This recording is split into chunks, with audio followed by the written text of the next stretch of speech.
Hi,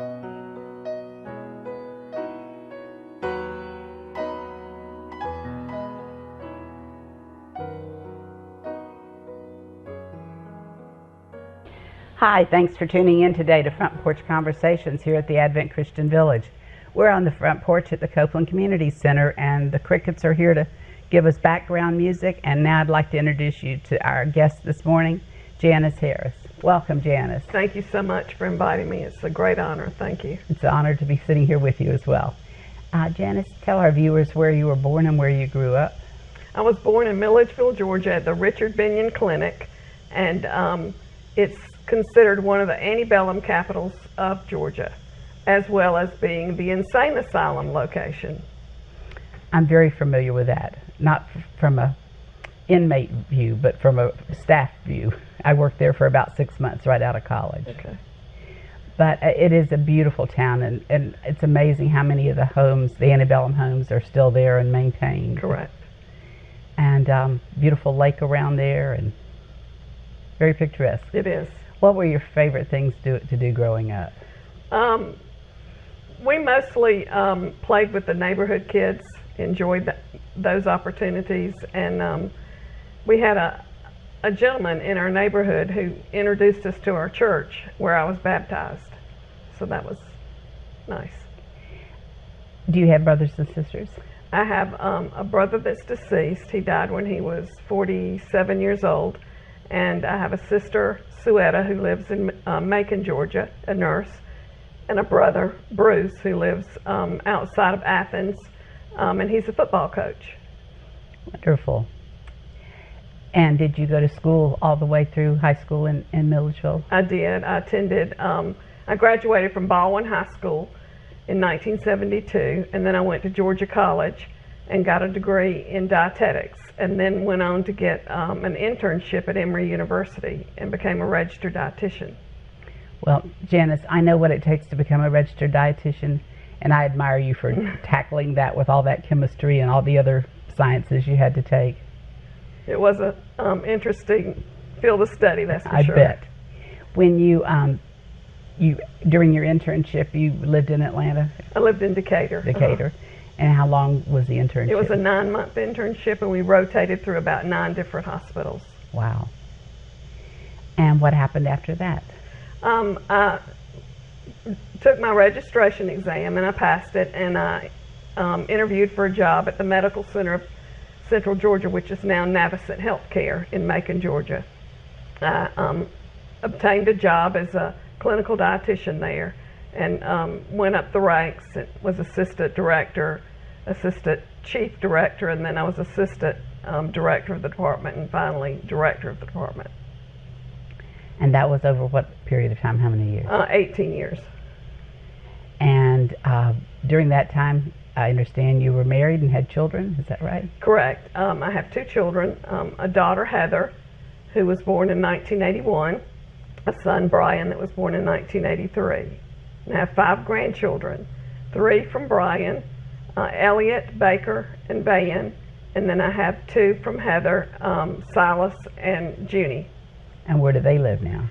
Brian lives in Goose Creek, South Carolina, outside of Charleston, and Heather lives in Bloomfield, New Jersey. Well, they're a little spread out. Gave me an opportunity to see some areas I had not seen before. That's what my sons have done for me too, with their careers. Right. But it's fun. Yeah. But it would be nicer if they were close. Correct. For you, I'm sure for you. After that 18-year career, I believe is what you said, right? Mm-hmm. What happened next in your life? Well, I had a stroke in 2000, and at that time I was food service director. And when I was in rehab, I was visited and told that they were going to pull a contract food service company in. And so I basically went on Social Security disability. And, you know, the interesting thing about that is I had exhausted all my personal annual leave. And I had people say, well, why aren't you worried? I said, because if God will take care of the birds of the air, He's going to take care of me. So, and He did, and He has. So I continued to live in Milledgeville. And then Bruce and I met, and we were married in 2005. And during our marriage, we went on a mission trip to Croatia and visited one of the Advent Christian missionaries, Desiree Ahola, in Croatia.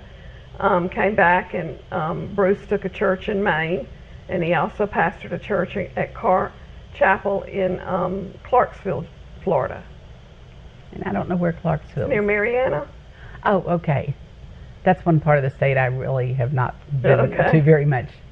And when you said earlier on when your neighbor introduced you to a church and you were baptized there, was that an Advent Christian church? It was it's called a Christian church. It was First Christian, and I was 12 years old. It was March 27th, 1966, and my sister and I did that together on that same date. So that was it still continues to be very special. During the time that, now Bruce was an Advent Christian pastor? Correct. What was the most striking thing to you about your visit to Croatia? Or striking things, probably couldn't just say one. The one that stands out the most is we went with Desiree to visit a young man in Kosovo who had been writing Desiree about his interest in becoming a Christ follower.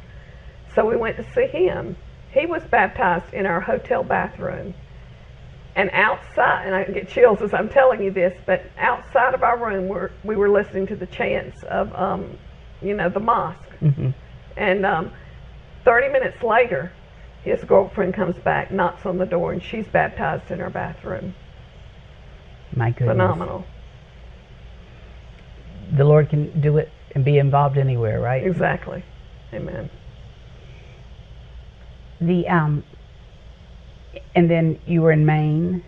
Correct. And then to Florida at that point after Maine? Bruce had brought me to visit the Advent Christian Village. I don't remember what brought us here, but I got to meet Dr. David Dean and Dottie Dean. Mm-hmm. And so when the pastorate ended in Maine, he said, "Where do you want to go?" I said, "Well, I really think I would like to go to Advent Christian Village." So that's what brought us here. And now tell us where you're living now. I'm living in Dowling House. We've been here since October, but I've been involved in volunteering at the village since '08. I've helped a Good Samaritan and other places within the village.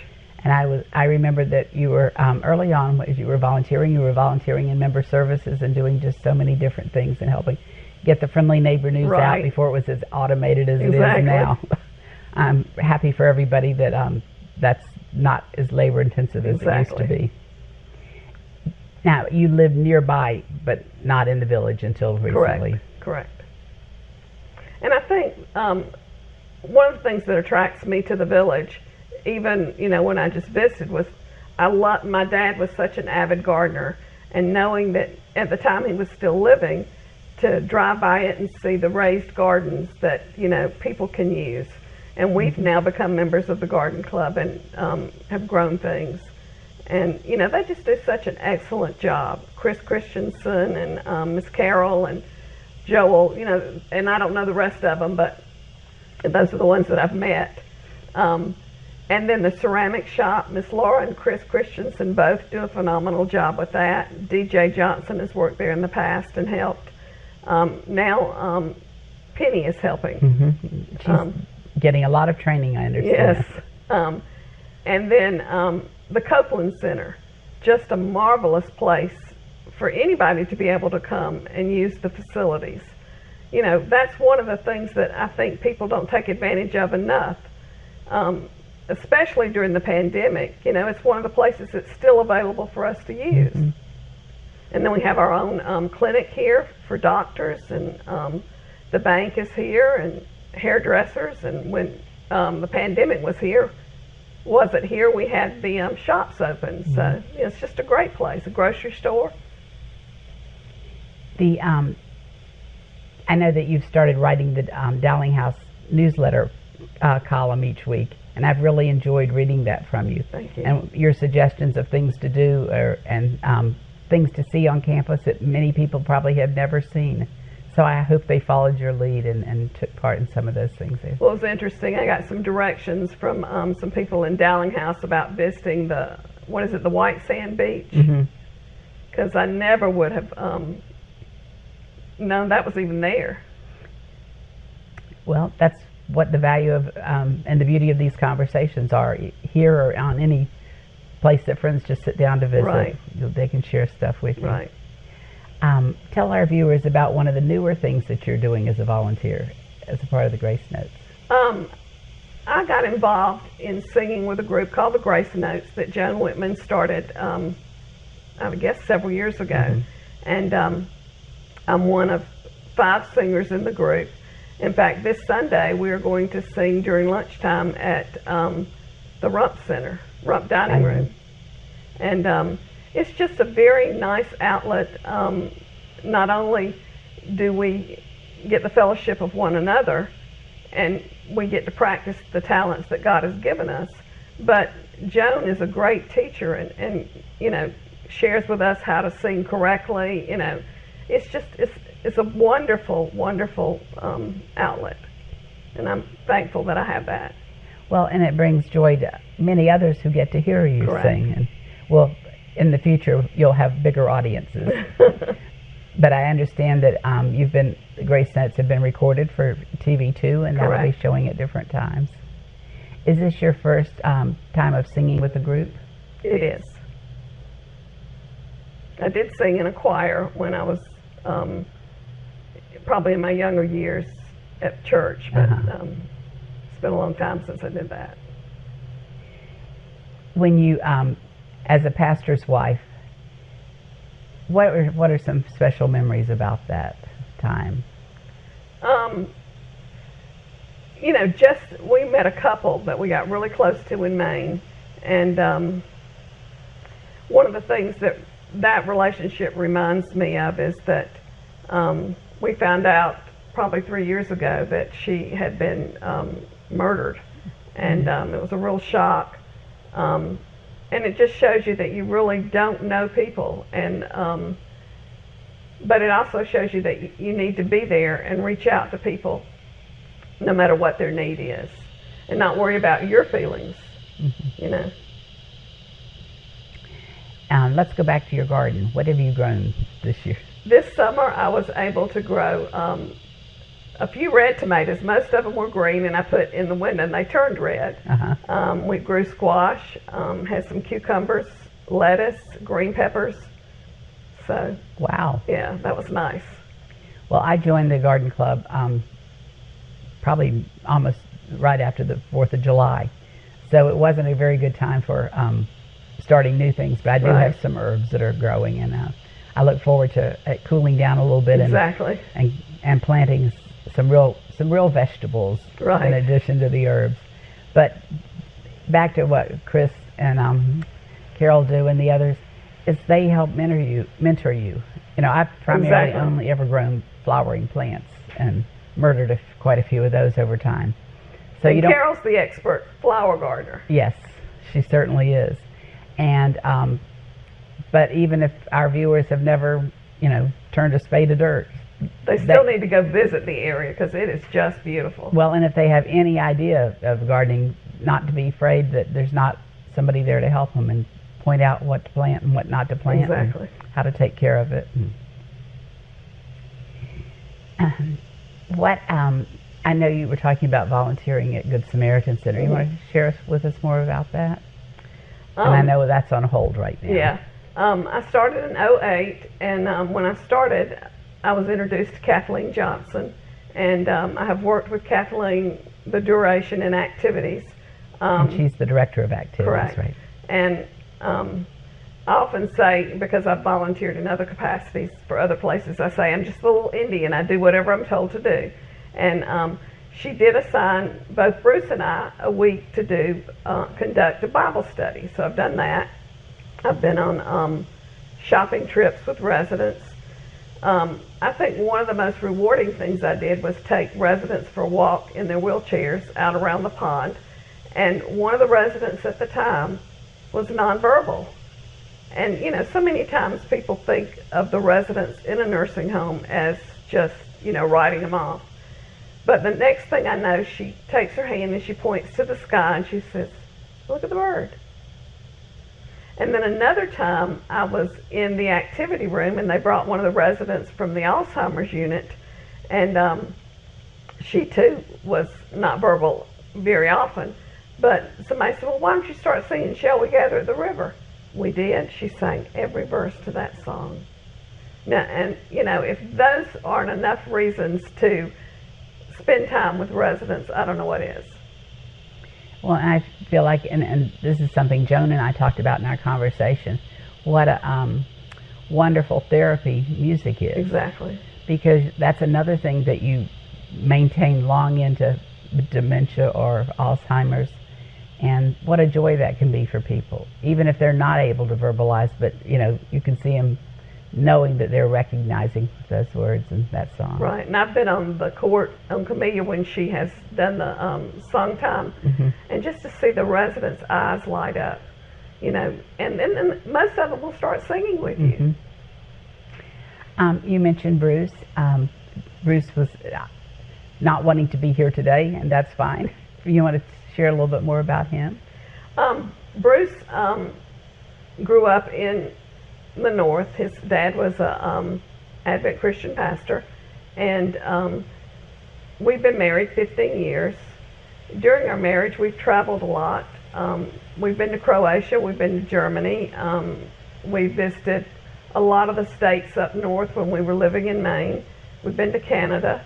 I guess travel, and we love to play games together, board games. So those are two of the things that I think he and I have enjoyed doing.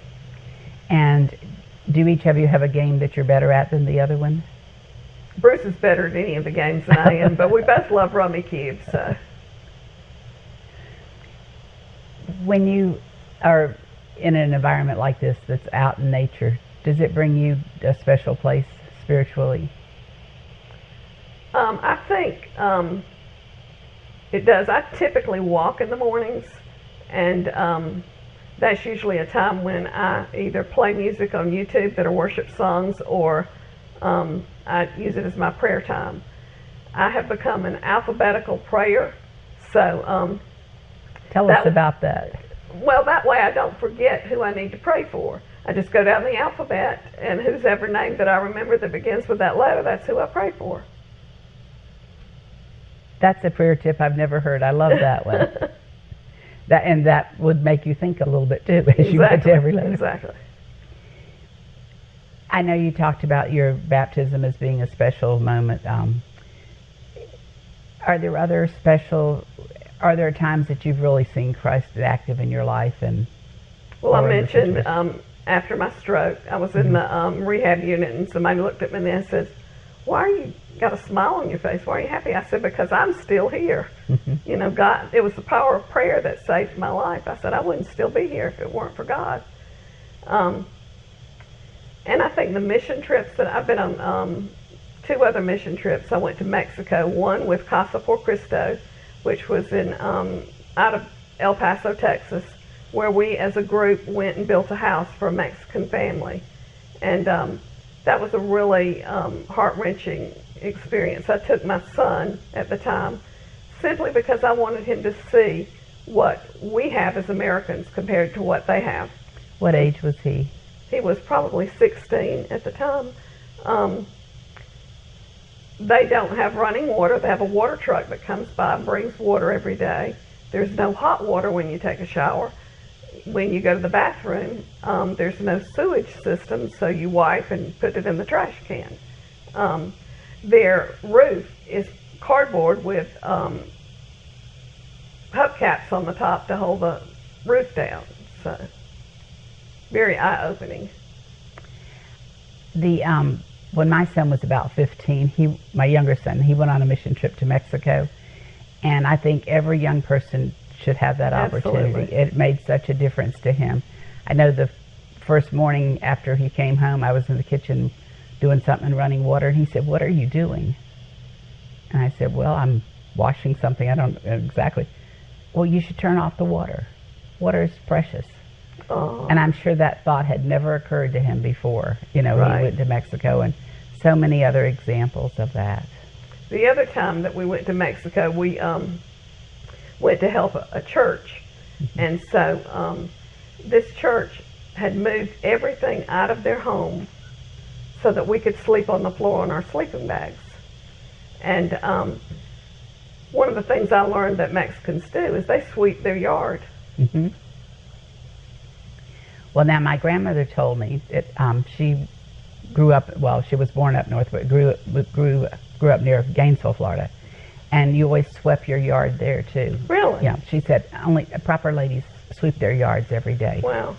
I've never heard anybody say that since, but when you mentioned that, it reminded me of that. The what's on your bucket list at this point? Having become a Christian at a young age, there was a period of time where I wasn't going to church, but when I became married, and my children were born, I went back to church and I became very active in coordinating youth activities. I know I've planted seeds and I know I've watered seeds, but I don't know that I've harvested. That would be on my bucket list, to know that I've harvested a soul for Christ. Wow, Janice, that's powerful. What advice would you give a young person today? I've heard the expression, I'd rather live my life knowing that there is a God than to live my life not knowing there's a God and find out in the end that there is.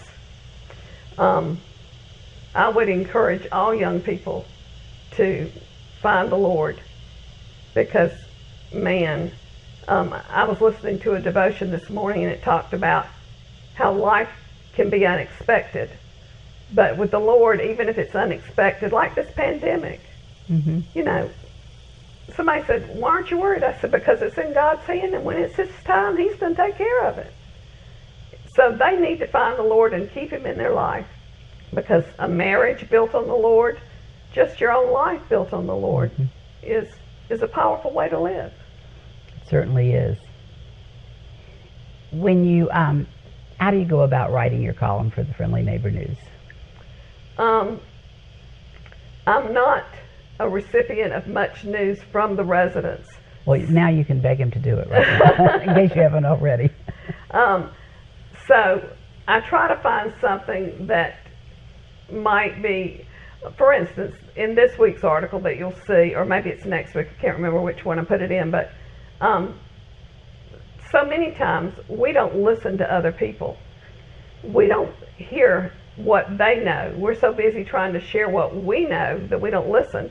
One of the residents, Marvin Wallace, shared with me what he knew about the cycle of the locusts, that they come every 17 years.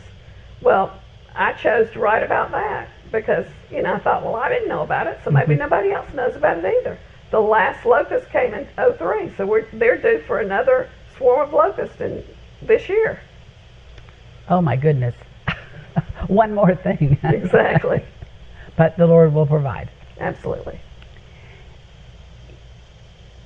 It's such an interesting thing that we all know so much, but not everybody knows the same thing. Exactly. And that's what's really fun about conversations and getting to know people. And, I've known you since basically '05, and gosh, I've learned lots today that I didn't know about before. Thank you for sharing that. Thank you. I've enjoyed being here. Do you, is there anything you'd like to talk about that we haven't brought up? I can't think of anything. Well, I just want you to enjoy Grace Notes and everything else that you're doing at the Village and encouraging people to Thank you. Get active and take part. Thank you so much. And it's certainly been nice here, and the crickets have cooperated. I think Tom will figure that out in editing, but I can never thank our people behind the camera enough. Tom Peaks and Donald Wrigley, thank you all. And for each of you watching, we hope you'll tune in again and see another conversation on the front porch. Your God is love.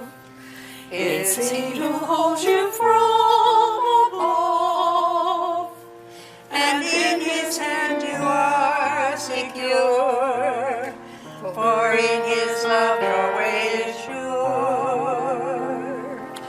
Nor fear His way, He will not lead His child astray. Forever He will guard your way, and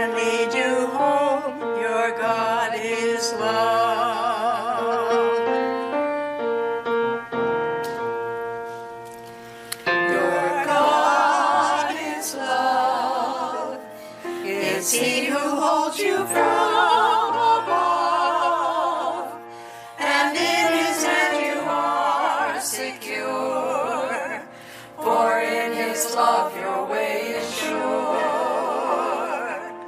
Nor fear His way, He will not lead His child astray. Forever He will guard your way and lead you home. Your God is love.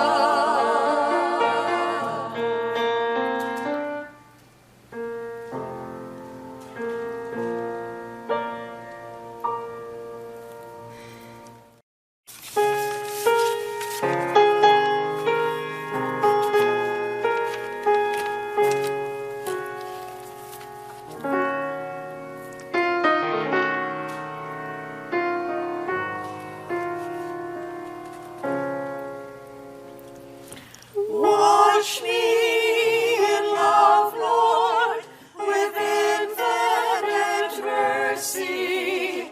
Fill my whole being with joy from above. Then will I serve you as you have intended, sharing your righteousness, your peace and your love.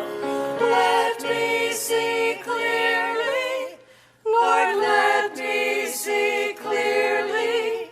Let me see the Jesus in me.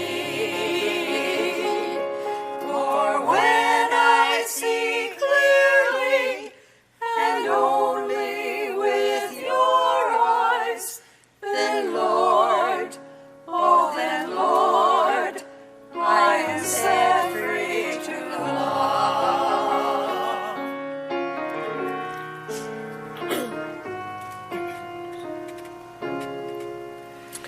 This beam in my eye keeps me blind to your ways, Lord.